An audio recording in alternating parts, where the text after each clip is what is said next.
Hello friends, नमस्कार। मैं हूं नवीन और आप हैं मेरे साथ मेरे यूट्यूब चैनल नवटेक भारत पे। दोस्तों, आज का वीडियो हम बना रहे हैं HP डिज़ाइन Z प्लॉटर 436 के कैरेज के बारे में। कैरेज के ऊपर बना रहा हूं मैं। अब ये प्लॉटर जो है दोस्तों लगभग बंद हो चुका है, लेकिन बहुत सारे हमारे जो दोस्त हैं वो अभी भी प्लॉटर यूज़ कर रहे हैं।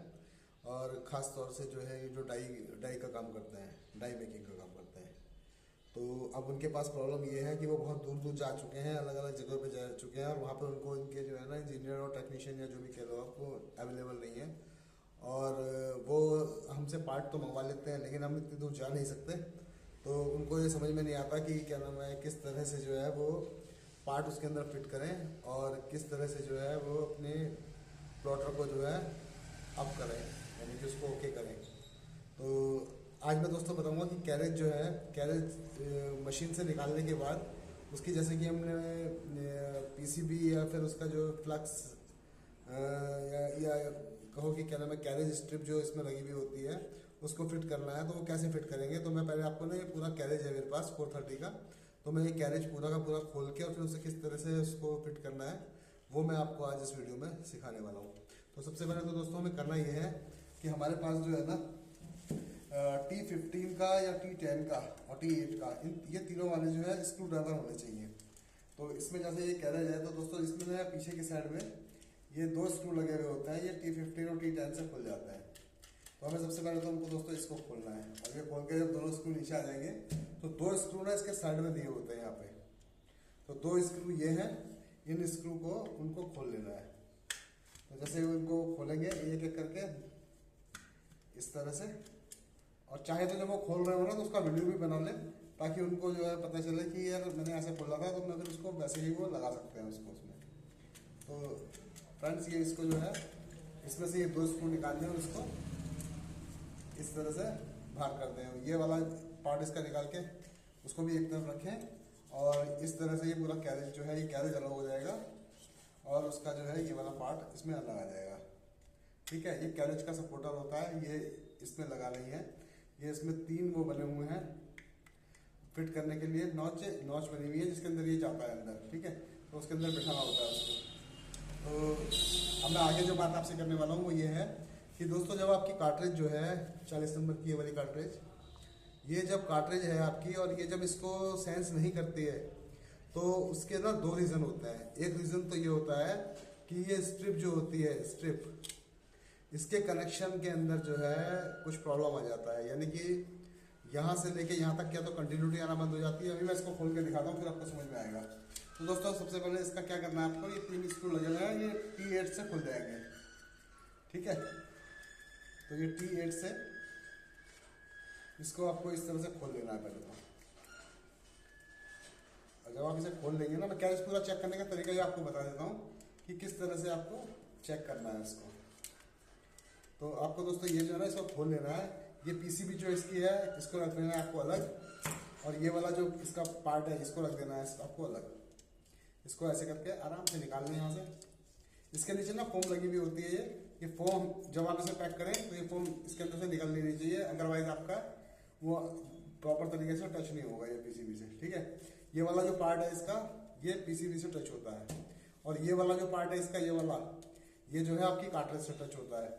तो अगर आपको इसको चेक करना है तो आपको चेक करने का तरीका ये है कि आप यहाँ से लेके यहाँ तक, यहाँ से लेके यहाँ तक, यहाँ से लेके यहाँ तक एक मल्टीमीटर लें और उसकी उसे कंटिन्यूटी पे रखें, और इसको जो है वो चेक करें कि भाई इसमें जो वो है वो आ रही है कि नहीं आ रही है कंटिन्यूटी। अगर आपको ऐसा लगे कि इसके किसी में भी कंटिन्यूटी आना बंद हो गई है, तो आप ये समझ लें कि आपका ये जो स्ट्रिप है ये खराब हो गया है। तो हम क्योंकि ब्लैक ही यूज़ करते हैं तो ये ब्लैक वाला है। ठीक है, ये इस तरह से आता है, ये वाला ब्लैक वाला हुआ। ठीक है, जब ये इसमें लगेगा यूँ करके तो ये इस तरह से कैरेज लगता है, तो ये वाला स्ट्रिप इसका ब्लैक वाला हुआ। तो अब जो ब्लैक वाला आपका रहे उस पर पहले से चाहे तो निशान लगा दें, तो हमारा ये ब्लैक वाला है। तो ये स्ट्रिप को आपको यहाँ से लेके यहाँ तक कंटिन्यूटी चेक करनी है, और कंटिन्यूटी चेक करने के बाद अगर ये प्रॉपर आ रहा है तो इसका मतलब ये हो जाता है कि ये ओके है। अब उसके बाद भी क्या होता है लेकिन कि कई बार जो है ना कार्ट्रिज जो है वो सेंस नहीं करता। अब जब कार्ट्रिज सेंस नहीं करेगा तो फिर वो दिक्कत तो आएगी अपने आप में, तो चलेगा ही नहीं, क्योंकि अगर वो रेडी नहीं होगा, लोड मीडिया पे नहीं आएगा, तो आपका ये चलेगा नहीं। तो फ्रेंड्स, अगर ये ओके है और उसके बाद भी नहीं चल रहा है तो दोस्तों हमने ना ये वाली पीसीबी एक मॉडिफाइड करी है, क्योंकि जो जो कार्ट्रिज अब आ रही है वो जो नई भी आ रही है ना, नई से मतलब है जो रिफर्बिश्ड आ रही है वो भी इसको सेंस नहीं करती इसको। तो हमने क्या किया है, वो प्रॉब्लम आती है इस पीसीबी से कि अगर वो नहीं कर रही है तो हमने क्या किया है, इसको जो हमने बाईपास कर दिया है उसका पर्टिकुलर सर्किट का एरिया को, जिससे कि वो उसको सेंस करना शुरू कर देती है वो वाली कार्ट्रिज को जो डैमेज नहीं होनी चाहिए। अब जैसे ये वाली मेरे पास कार्ट्रिज है 40 नंबर की, तो इसका यहाँ पे ना सर्किट डैमेज है, तो ये डैमेज को तो नहीं करेगी, लेकिन एक पर्टिकुलर अगर जगह से इसका क्या नाम है स्विचिंग दे रखी है और वो स्विचिंग जो है वो इसमें प्रॉपर नहीं आती है, तो क्या होता है, या इसका कॉन्टैक्ट प्रॉपर तरीके से नहीं बनता है, तो हमने क्या किया है उस कॉन्टैक्ट को ही बाईपास कर दिया है इस पीसीबी में। तो जिन भाइयों के पास, दोस्तों के पास इस तरह की कार्ट्रिज हैं जो उन्होंने नहीं मंगवाई है लेकिन वो फिर भी सेंस नहीं कर रही हैं, तो वो हमसे ये वाली पीसीबी मंगवा सकते हैं। ये वाली पीसीबी हम भेज देंगे, हमने इसको प्रोग्राम कर रखा है और उसको हमने बाईपास करवा दिया है उसे, ठीक है, जो उसके अंदर प्रॉब्लम आती है कार्ट्रिज में। तो आपकी अगर 10 कार्ट्रिज या 5 कार्ट्रिज हैंगी तो 5 कार्ट्रिज में से 4 कार्ट्रिज तो 100% चल जाएगी जो कि सेंस नहीं कर रही है। तो दोस्तों आपको ये वाली पीसीबी क्या नाम है चेंज करवानी है बस, और आपका जो है वो चालू हो जाएगा, बशर्ते कि आपका ये वाला जो सर्किट है आप जो भी चेक करें तो वो सही आना चाहिए। अच्छा, इसके अंदर भी 2 प्रॉब्लम आ जाती हैं। वो प्रॉब्लम ये भी आती है कि सर्किट कई बार ऐसा होता है कि कंटिन्यूटी तो दे रहा है, लेकिन इसके ये छोटे ये बन रहे हैं ना, ये जो कॉन्टैक्ट बन रहे हैं, ये कॉन्टैक्ट बिल्कुल अंदर को चले जाते हैं।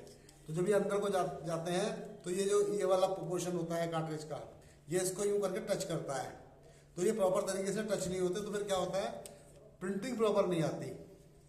प्रिंटिंग प्रॉपर इसलिए नहीं आती वो क्योंकि स्क्रैच की वजह से, क्योंकि इसके ये सारे कॉन्टैक्ट अंदर जा चुके हैं, तो वहां से इंक निकलने का वो ही नहीं देता, वो कमांड ही नहीं देता।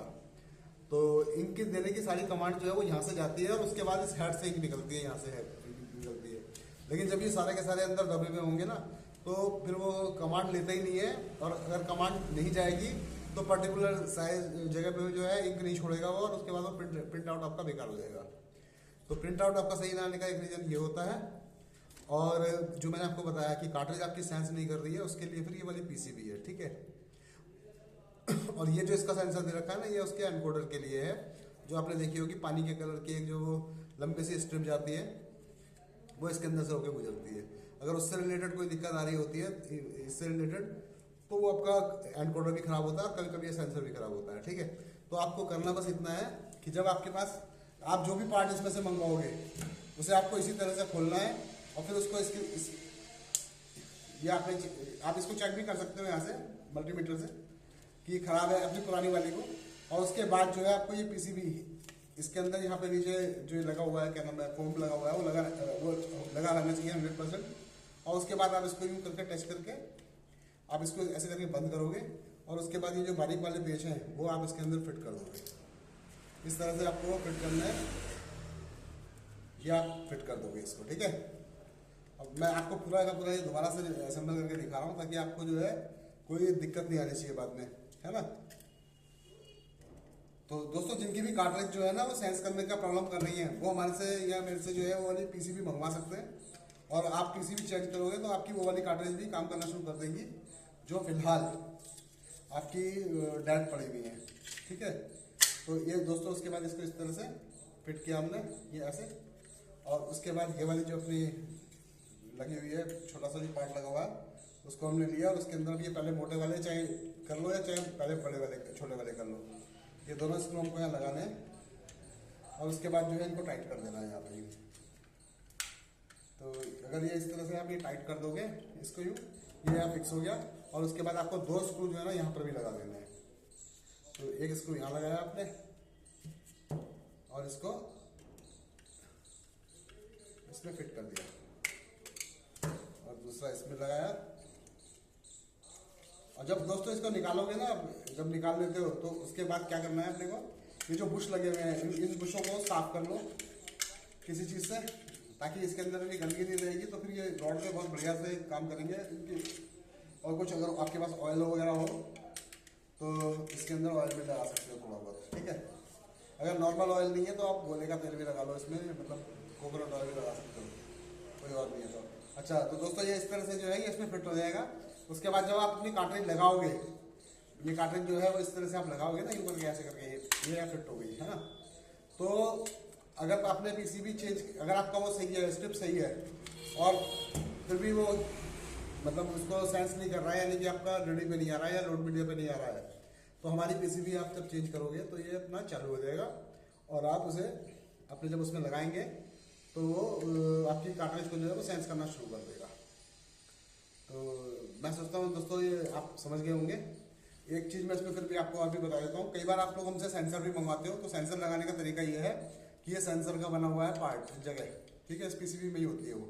तो इसको आप थोड़ा सा ऊपर उठाइए ऐसे करके यूं, ठीक है, और ऐसे उठा के सेंसर का जो ये वाला पार्ट है जिसपे चार वो बने हुए हैं, कॉन्टैक्ट बने हुए हैं, उसको आप इसमें इस तरह से लगाइए जहाँ पर कि पीसीबी पे लगाना है, यानी कि बाहर की साइड से निकाल दिया, और उसके बाद इसको जो है जो प्लास्टिक उठी हुई है उसको नीचे की साइड को दबा दिया, तो ये आपका सेंसर फिट हो गया यहाँ पे। और उसके बाद इसको सेंसर को आपने यूं करके लिया और इसे यहाँ पे फिट किया, और उसके बाद जो इसकी दूसरे जो असेंबली लगी होती है उसका पार्ट लगा हुआ होता है ब्लैक वाला, उसको आप फिट करें।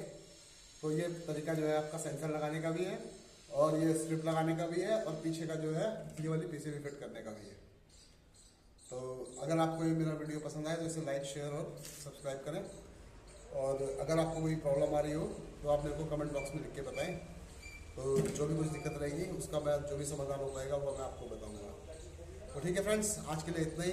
नेक्स्ट वीडियो में फिर आपसे मिलता हूँ, तब तक के लिए धन्यवाद, नमस्कार, बाय बाय।